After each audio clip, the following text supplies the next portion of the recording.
Welcome back. Former Israeli Prime Minister Ehud Olmert, who tried unsuccessfully to negotiate a peace deal with the Palestinian Authority more than a decade ago, has emerged as one of the most controversial critics of the current Trump peace plan. And in an exclusive interview with I-24 News, the former Israeli leader said that if Israel wants peace, Mahmoud Abbas is the man it should talk to. I want to challenge you and gain some clarity on a few statements you made at your joint press conference with Mahmoud Abbas. You said that he is the only partner for peace. He's the only partner that Israel can enter into for negotiations. But the fact of the matter is they haven't held an election in Ramallah in over a decade, and he certainly doesn't represent the Gaza Strip. Hamas is certainly the sovereign there. So even if he is the only partner, is he legitimate enough that he can actually get something done as the leader of the Palestinian Authority?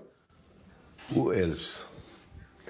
Who else Israel can negotiate with?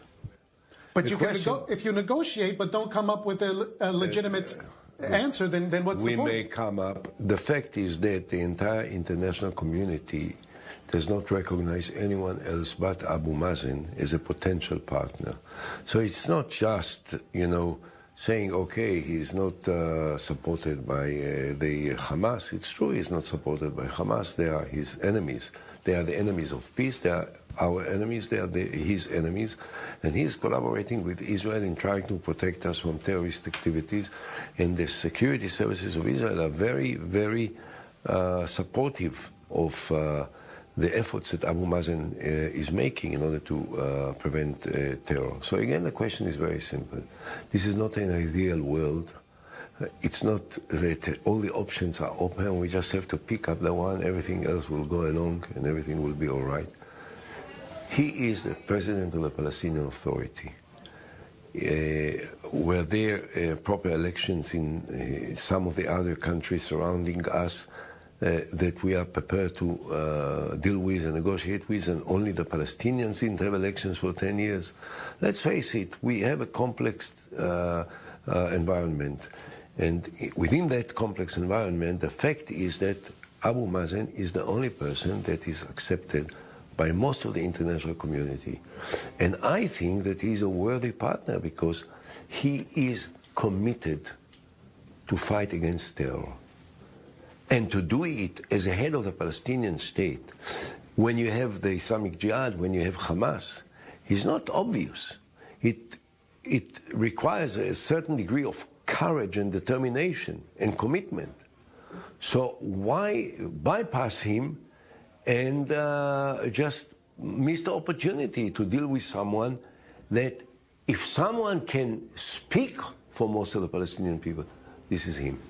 You say that he fights terrorism, and there's no doubt there's close coordination, very close coordination between the Israeli security services and Mahmoud Abbas's preventive security services. On the same token, Mahmoud Abbas's government also pays salaries to people who kill Jews inside and outside of the Green Line. How do you reconcile those two things? There are many things that can't be reconciled, and there are many things which are not entirely to our liking.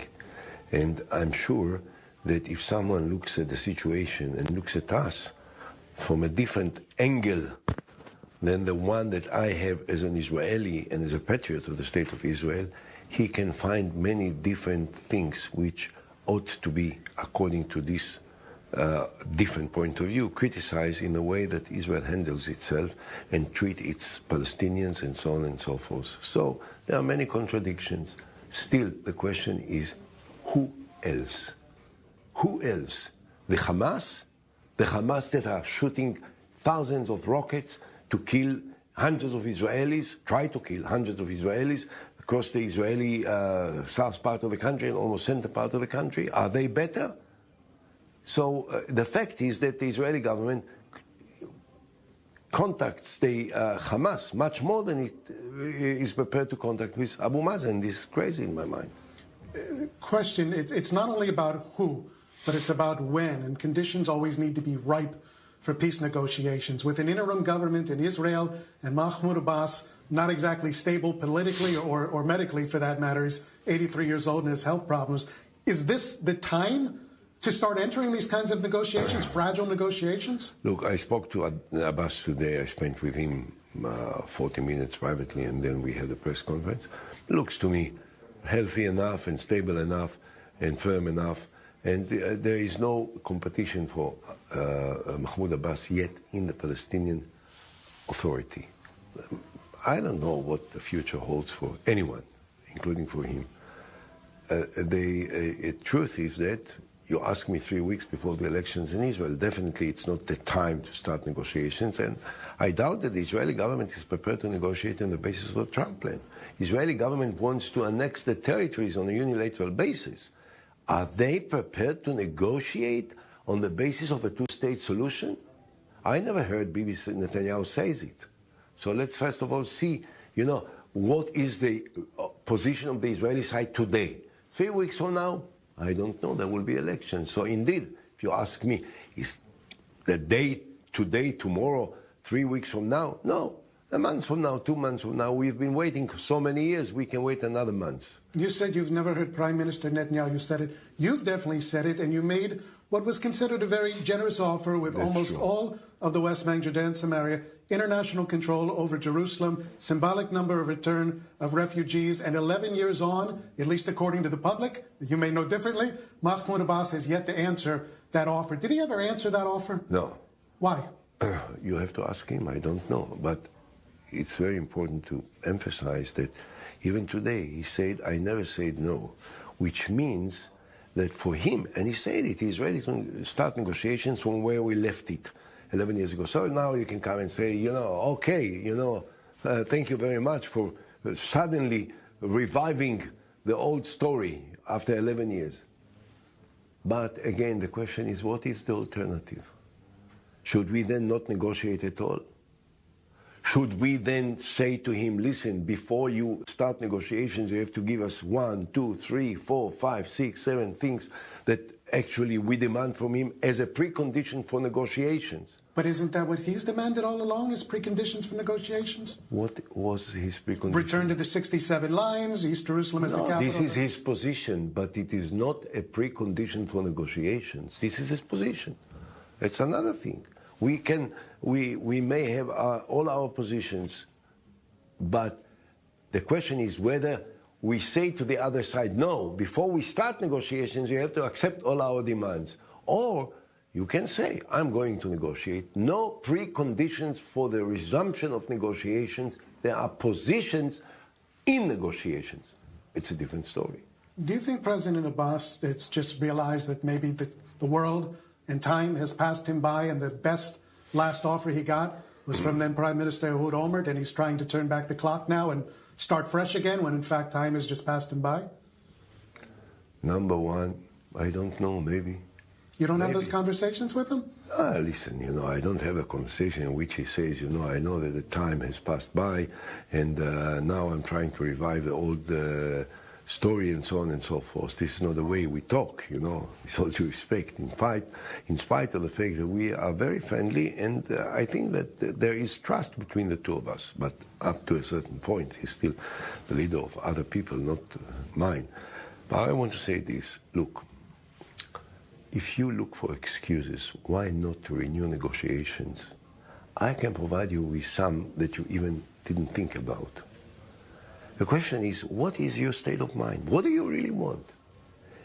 The way I look at it is, I say the most fundamental interest of Israel that will dictate the future of the Jewish people in the state of Israel is to separate from the Palestinians, to let them have their own state, and to create an environment that will allow very friendly and neighborly relations between us and them. If this is our interest, if this is what we define as our fundamental interest, we have to ignore the difficulties and to thrust forward with passion, with power, with determination, with conviction, and move into negotiations. And we'll see what happens. But is that in the consciousness right now, the Israeli public and the Israeli political spectrum? Because you look at it, and you made a comment today in the press conference to a member of the press after a question. You pointed to the recent Israeli elections and said there has not been a right-wing government formed. We've had a few elections now, no right-wing government. You used that as an example of maybe the body politic starting to shift leftward. But in fact, the overwhelming number of seats in the Knesset are represented by right-wing parties, and even Kachol Levan, to some extent, Moshe Ya'alon's branch of it, is right-wing. And Labor, I don't even think would go back to the terms that you set forth. So has the public truly shifted? Don't stick to the rhetoric of politics that now is dominating the political discourse in the State of Israel. The overwhelming mandates of Knesset are not right-wing. And that's why the right-wing couldn't create a coalition after 2 election campaigns. It wasn't more about Netanyahu's personal struggles, his personal problems? The personal struggle of Netanyahu maybe added to him a certain degree of commitment by his partners, which otherwise would have forsaken him long ago. So maybe it worked on the other direction. I don't know. I'm not a judge. I don't know. You know, all these political observers think that they know everything, and no one remembers the nonsense that they said yesterday when they speak tomorrow. So I don't want to be in that position. I don't know. What I say is what I see. And I see that after 2 election campaigns in 1 year, the right wing couldn't form a government. And I think that there is a better chance for Gantz in the blue and white. Is blue and white left? No. Blue and white is more to the center. It's not the right wing. What will they do? I don't know. I think that they will first and foremost bring normalcy. Normalcy. Sanity to the Israeli political environment, which is very important. What will happen politically in the relation to this issue and to many other issues that are part of our lives, it's, I think, a little bit premature to say. But I'm optimistic. I think it can be done. It's true. Look, at the end of the day, it's a matter of leadership. If there is a person that feels a commitment, that is prepared to risk popularity for the sake of achieving a national goal which appears to be perhaps not widely popular today, but will become very popular once it will be achieved, he has got to do it. A political leader doesn't have to be obsessed with a desire for popularity. He has to be obsessed with the desire of achieving the goals which are essential for the future of his country and of his people. And I think that if we will have that kind of leader, I think everything is achievable. What is the ultimate achievement for you? Not just a broad separation from the Palestinians. What, not in 2008, but today, what is your vision of a realistic, long-standing peace? I just said it. My desire, I'm just an Israeli citizen with a certain degree of, You're humble. No, but look, I'm not in any political party. I'm not a candidate for any political position. I'm not going to be in the framework of, the important positions after the elections. But I think that people listen to me and that people have a certain degree of, awareness to what I want to share with them. And I'm trying to make use of it for the benefit of the country. So if you ask me now, what do I think is realistically achievable in the near future, is normalcy. And that's it for this edition. Thank you for watching.